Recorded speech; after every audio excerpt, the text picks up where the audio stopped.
Assalamualaikum warahmatullahi wabarakatuh. Selamat malam semuanya, serta selamat pagi dan selamat siang bagi yang sedang menyaksikan siaran video ini. Baik, di video ini saya Al-Hafiz Khairullah dengan NPM 193510214 kelas 5C dari jurusan Teknik Informatika Fakultas Teknik Universitas Islam Riau. Baiklah, di video ini saya akan membahas suatu tema yang nantinya akan kita bahas dalam video. Nah, sebelum itu saya ingin menjelaskan tentang video ini, bahwasanya video ini merupakan tugas ujian tengah semester mata kuliah komunikasi skill yang diampu oleh dosen Ibu Nita Rimayanti, MKOM. Baiklah, tema yang akan kita bahas dalam video ini yaitu bagaimana strategi mahasiswa dalam menghadapi tantangan di masa depan agar nantinya menjadi suatu individu yang sukses dalam dunia kerja. Nah, seperti kita ketahui, di masa sekarang banyak sekali tantangan-tantangan untuk kita sebagai mahasiswa setelah kita lulus atau setelah kita wisuda untuk terjun langsung ke dunia luar atau dunia kerja. Contohnya, seperti yang kita ketahui sekarang ini, sekarang kan lagi masa pandemi.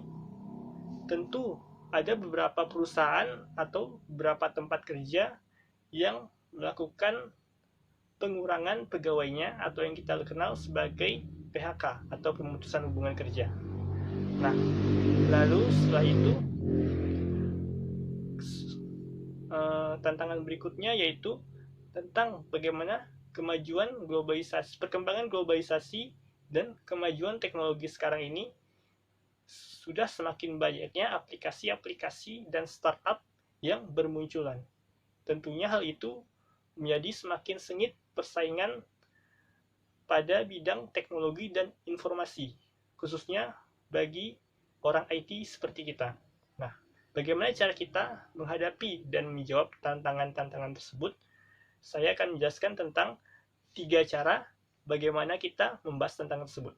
Cara yang pertama, kita harus mempersiapkan diri dan punya ide dan gagasan yang refreshing atau yang terbarukan. Nah, apa yang dimaksud kita harus mempersiapkan diri? Nah, pada dasarnya ketika kita ingin mencari lowongan kerja atau mendaftar ke suatu perusahaan, tentu kita menampilkan CV atau laporan proposal biodata kita gitu. Kita lampirkan CV kita. Di dalam CV tersebut bisa tertulis biodata kita, asal universitas kita lulusan dari mana, dan kita bergerak di bidang apa. Lalu dilihatnya bukan dari biodata kita saja, mungkin di situ akan tertampil beberapa apa saja sih skill yang kita miliki gitu. Nah, hal itu bisa dilihat dari sertifikat yang telah kita lampirkan di sana.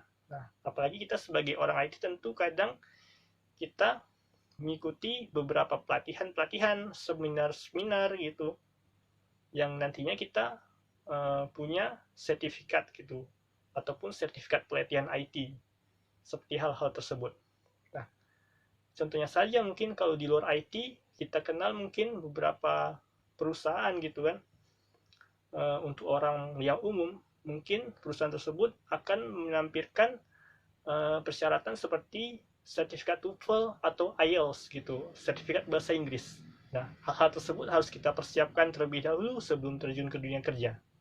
Kemudian kita mempersiapkan ide dan gagasan kita. Apa yang dimaksud hal tersebut? Contohnya misalkan kita punya ide yang refreshing gitu, ide yang terbarukan. Kita membuat aplikasi yang bisa digunakan oleh banyak orang gitu. Aplikasi terbarukan, aplikasi yang user friendly, bisa dipakai oleh siapapun, dan juga bisa dimanfaatkan oleh siapapun. Nah, hal-hal tersebut tentu akan berguna bagi kita di masa depan. Nah, hal yang nomor 2 yaitu kita harus punya planning, kita harus punya rencana gitu. Contohnya kalau orang bilang, kalau misalkan kita tuh punya rencana plan A, plan B, atau plan C. Kalau misalkan kita gagal di plan A, kita punya plan B. Apa plan B-nya? Contohnya ini, misalkan kita gagal dalam mendaftar di suatu perusahaan, tentu kita punya plan B gitu. Kita tidak harus uh, berkutat di plan tersebut, stuck di plan A tersebut. Kita punya plan B atau plan lainnya. Nah, bagaimana plannya? Kita manfaatkan skill kita gitu. Kita buat aplikasi yang terbaru atau kita buat suatu teknologi yang terbaru, yang canggih gitu kan. Atau kita bisa dengan kita merencanakan hal tersebut, plan B tersebut, misalnya kita membangun relasi dulu dengan beberapa orang di kampus, orang-orang yang ahli di bidangnya untuk bisa bekerja sama dengan kita untuk membangun plan kita tersebut gitu. Hal-hal tersebut mungkin akan berguna bagi kita di masa depan nantinya. Nah, kiat nomor 3, kita punya plan. Nah, apa yang harus kita lakukan berikutnya yaitu execution dan finishing.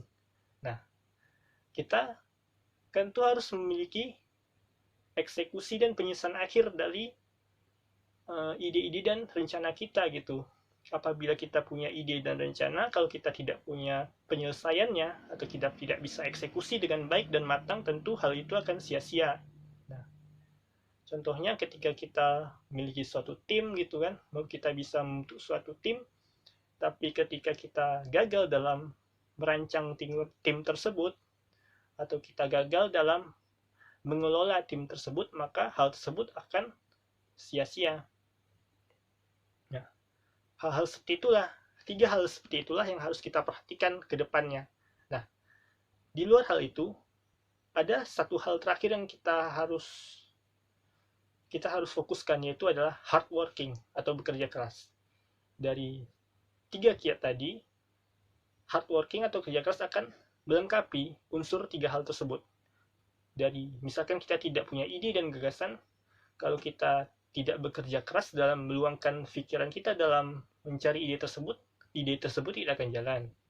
Lalu kalau kita punya planning atau rencana, kalau kita tidak bekerja keras dan sungguh-sungguh dalam merencanakan sesuatu, maka hal itu juga akan setengah-setengah dan sia-sia akhirnya. Lalu kalau misalkan kita punya eksekusi atau penyelesaian akhir di lapangan yang kurang matang, maka hal tersebut juga akan, rencana kita yang sia-siakan juga akan menjadi sia-sia gitu. Nah, jadi hard working atau kerja keras merupakan effort kita dalam menyelesaikan 3 kiat tadi. Cara kita menumpahkan effort kita dalam mencari ide, lalu bekerja sama dengan tim, melakukan planning, dan melakukan eksekusi di lapangan. Kalau kita tidak punya effort dalam 3 hal tersebut, maka hal itu akan sia-sia.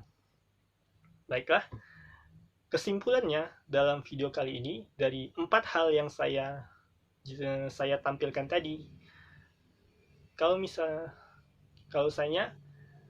kita bagi mahasiswa harus mulai dari sekarang, bukan mulai dari sekarang, tapi sudah sekarang lah waktunya kita punya ide dan gagasan ke depannya, dan kita sudah mulai dari sekarang harus punya planning ke depannya setelah kita lulus atau wisuda, mau kemana kita, mau ngapain gitu kan. Kalau misalkan cuma ngejar CPNS saja, ya itu enggak lah. Pasti kita punya pemikiran-pemikiran lain dan ide-ide lain yang kita manfaatkan selagi kita masih muda, apalagi kita merupakan mahasiswa sekarang ini generasi milenial atau Gen Z gitu kan, generasi Z, yang akhirnya kita tuh sebenarnya punya akses ke berbagai server, ke berbagai tempat untuk meluangkan pikiran kita sebagai generasi Gen Z. Nah, baiklah, sekian pemaparan video yang saya sampaikan pada video ini. Mohon maaf apabila ada kesalahan kata dalam penyampaian saya. Harap-harap teman-teman dan juga Ibu Nita bisa menerima video ini, dan video ini bisa bermanfaat bagi kita semua. Saya tutup. Wabillahi taufik wal hidayah. Assalamualaikum warahmatullahi wabarakatuh.